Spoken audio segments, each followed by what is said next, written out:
On a recent taping of the Fox hit show Masked Singer, Ken Jeong, one of the judges, walked off after Rudy Giuliani was revealed to have been one of the contestants.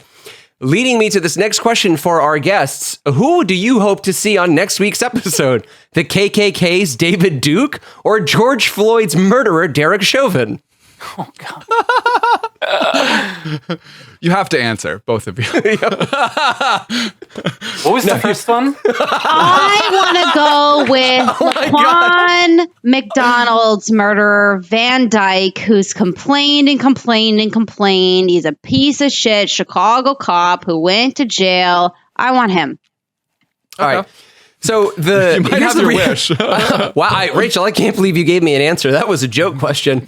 So the real question I have for you guys is, do you think that like this sort of like rehabilitation campaign like works on the average American? Like for your average weekly like Masked Singer watcher, and I am curious to know if you guys are familiar with the show or know anything about it.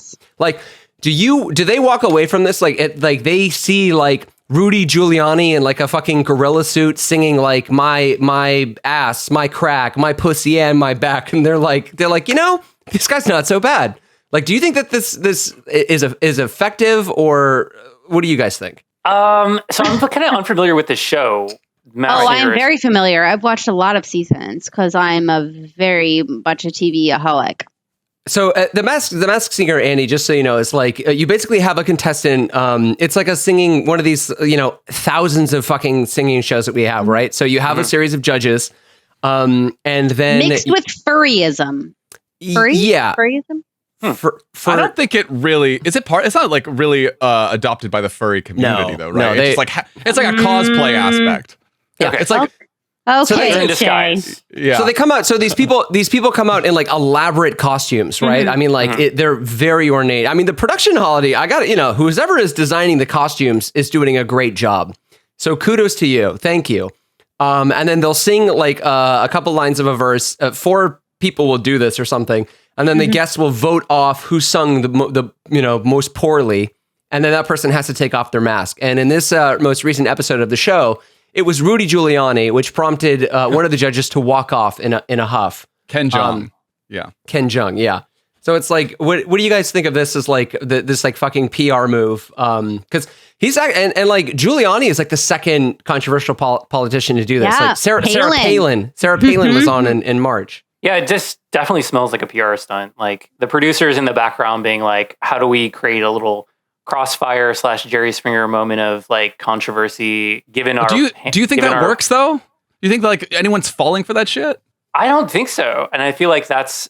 Wait a minute, Andy. Let's talk about the average like demographic of a person who watches that show and then speak on if it works on them versus somebody like you who's never even heard of it.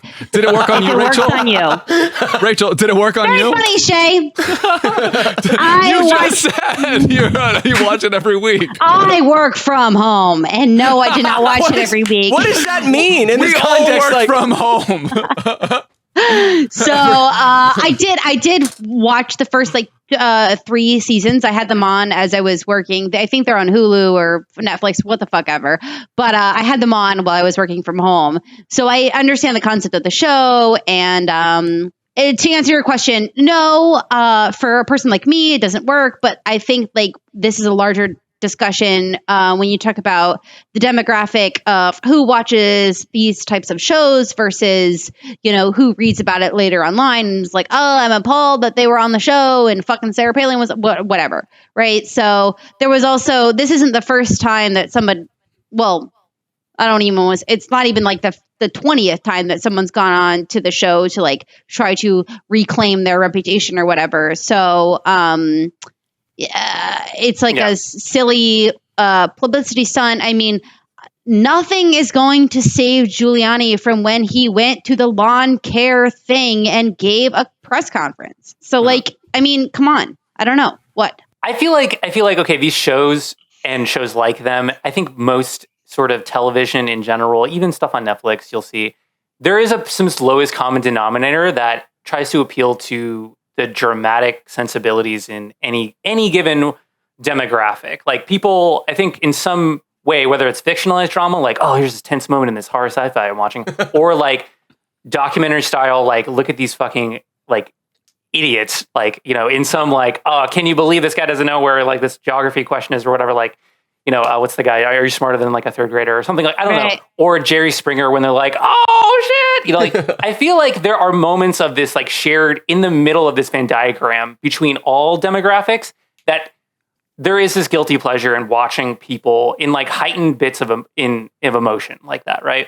And then this Hydra has like amalgamated its form into like big reveal, right? Like I think the pressure for possibly a producer to cobble a cast together for this thing is to like, who's gonna, when people take their masks off, that's like a really hard reveal, right? Like, and with that comes a lot of suspension or anticipation, right? Mm-hmm. And to capitalize on that, we want to make that even more of a booable, cheerable moment.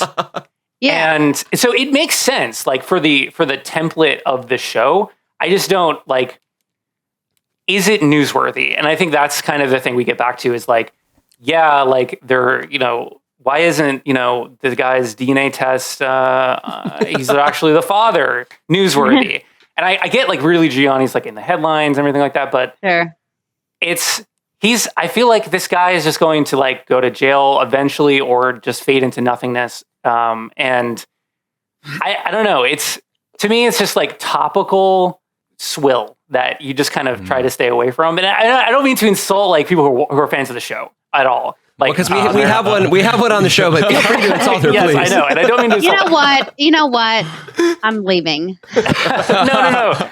I can, because like, oh man, I have done my share of like binging like really cringy shows because there's something like so like face palming about them. Like I was watching like Love Is Blind or something. Oh my god, we did a whole Andy, we'll talk about that later. Okay. Yeah, I don't want to go on a tangent, but just to kind of be like, you know, hey, I get it, but it's interesting because he's been in the public eye for a while now, like almost all of last year, Giuliani. So I feel like this is like the last song like fart of his like publicity. Like I don't.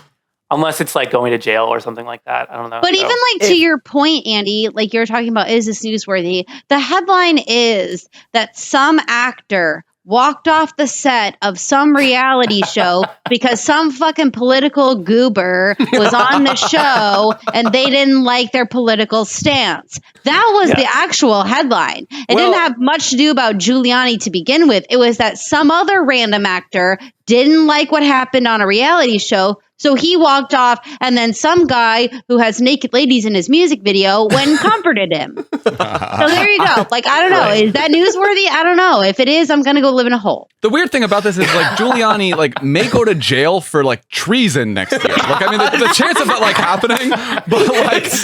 it's very high. You know, yeah. So, like, the idea, it's just, like, this, what if... I just can't even imagine if, you know, in an alternate timeline, there was still the Gong Show from the 60s. Very alternate timeline to make this anachronism work. But like Hitler comes on stage. It's like, it's 1943 Hitler. He's like, really hope the West doesn't hate me. And like tries to do something to like win them over. And then the next year he you know, blows his brains out in his bunker or like whatever. I feel like this is Giuliani's like, I love the swan song fart. Like that's like feels like exactly right. That's perfect. The comparison I drew, honestly, was like Joseph Goebbels or Goebbels comes out. No? Goebbels, yeah. Joseph Goebbels comes like the head of propaganda for the Nazi Party, like comes out dressed like an orangutan and sings the song from The Sound of Music, and like that's the reveal. Like it's fucking insane, and it's like. If you had told any American in the wake of 9/11 that like one day Rudy Giuliani, before he went to jail for treason, like dressed up like a zebra and like sang "Everybody" by the Backstreet Boys, like they wouldn't believe you. They would be like, "What the fuck?" On an adaptation of a South Korean show, judged by a doctor who's also a comedian, like nothing about this makes sense. And in fairness for Ken, like because he is a doctor, in the article it says like he walked off in protest because of the way the COVID it wasn't even pandemic was handled. He walked out because of COVID. He was like, oh, It was because of the way he was handling COVID. And like, I don't know, like what is happening in the world that this is like a story? Like, I don't know. Well, so the article that I gave to you guys was from a very reputable source, a very respected literary journal called People. And People's source continued. Ken felt disrespected and was livid to see Rudy under the mask, which is why he walked off. There's no way he could hide his feelings. Jung's background as a doctor reportedly fueled his anger at Giuliani, who previously served as the personal... We know all this. But he was upset because he mishandled the COVID-19 information. Dude, Ken Jung's co-host is Jenny McCarthy, who's like a virulent anti-vax person. That vax causes autism and write a whole book about it? Like, how come he doesn't storm off every day? He has to sit next to her fucking, like, are you serious, Ken? Like, this is what's upsetting you? Like, there's a line too far is when Giuliani talked about COVID-19. Like, right next to you, is it like you're a fucking doctor? Like, that's who they made your co-host?